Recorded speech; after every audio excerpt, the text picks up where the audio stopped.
سب سے بڑا کائنات کا سچ کیا ہے کہ اللہ وحدہ لا شریک ہے۔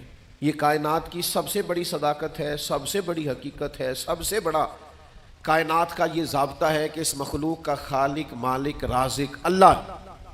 لیکن اللہ کہتا ہے ادعو الی سبیل ربک بالحکمہ، کسی کو اللہ کی طرف بھی بلاؤ نا تو حکمت کے ساتھ بلاؤ، اللہ کے رستے کی بھی دعوت دو تو دانائی کے ساتھ دو، لوگوں کو اللہ کی جانب بھی بلاؤ تو تم معاملہ فہم بن کے بلاؤ۔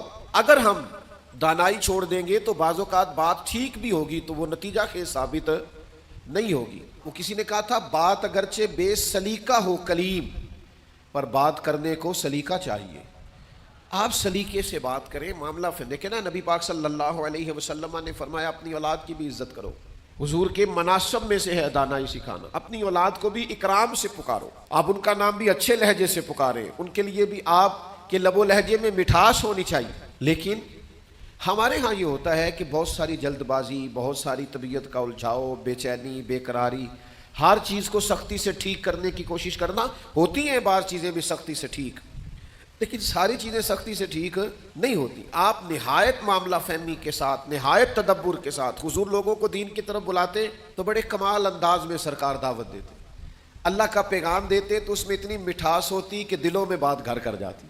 کچھ لوگ کہتے ہیں جی، وہ ان کا اپنا فلسفہ ہے، کہتے ہیں جی میں چونکہ سچا ہوں اس لیے کڑوا ہوں، میں چونکہ سچ بولتا ہوں تو سچ کڑوا ہوتا ہے تو لہذا اس لیے میں لوگوں کو اچھا نہیں لگتا۔ تو میں ان سے کہا کرتا ہوں بھائی سچ نہیں کڑوا، آپ کا لہجہ کڑوا ہے۔ کائنات میں سب سے زیادہ سچ مدینے والے محبوب نے بولا ہے، اور اتنا میٹھا کر کے بولا ہے، اتنا پیارا کر کے بولا ہے کہ حضور سچ بولتے جاتے تھے اور سچ دلوں میں اترتا چلا جاتا تھا۔ سچ بولیں لیکن خوبصورتی سے، لیکن محبت سے، لیکن دانائی سے۔ یعنی ایک صحابی آئے تو ان کے چہرے پہ بڑا جلال تھا اور ان کے لہجے میں بڑا غصہ تھا، اور وہ بڑے بے چین اور بڑے بے قرار تھے کہ یا رسول اللہ میں ان مشرکین کو چھوڑوں گا نہیں۔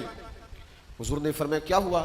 یا رسول اللہ وہ آپ کا نام بگاڑ کے لیتے ہیں، وہ بگاڑ کے نام لیتے ہیں اس لیے کہ وہ کہتے ہیں اگر ہم محمد مان لیں تو محمد صلی اللہ تعالیٰ علیہ وسلم کا تو مان ہے جس کی بار بار تعریف کی جائے، تو وہ نام بگاڑ کے لیتے ہیں اور نام بگاڑ کے آپ کو برا بھلا کہتے ہیں۔ تو سرکار مسکرائے، فرمایا پتہ نہیں وہ کس کو برا بھلا کہتے ہیں، پتہ نہیں وہ کس کا نام بگاڑتے ہیں، مجھے تو اللہ نے محمد بنا کے بھیجا ہے۔